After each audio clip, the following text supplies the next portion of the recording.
Janine, anak, I'm so sorry. I didn't know na malapit ka pala kay Tonet. Hindi naman po ako close sa kanya. Nagigilty po kasi ako. Janine! Magkasama kayo ni Atoy? Hindi. O sinong kasama mo? Wala kang pake. Janine! Nakita ko po kasi siya sa CR ng mall. Hinahanap niya po si Daddy pero di ko po sinabi na magkasama kami. Tinakbuhan ko po siya kasi ayoko siya kasama. Kampi kasi siya kay Ibyang eh. Anak, I'm sorry.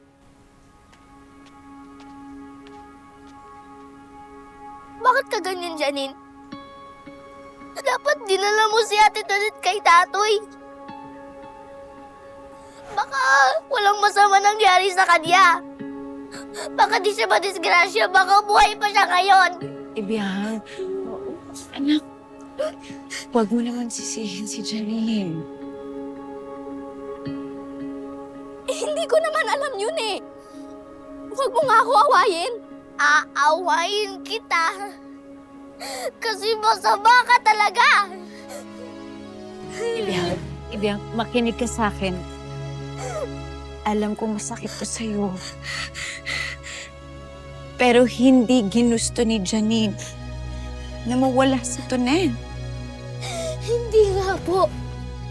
Pero masama talaga siya.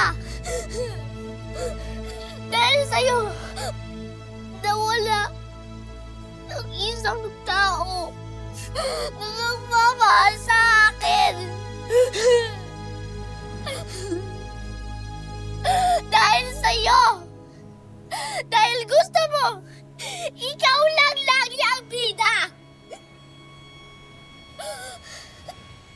Ano pa ba gusto mo, Janine? Ha? May nanay ka na. May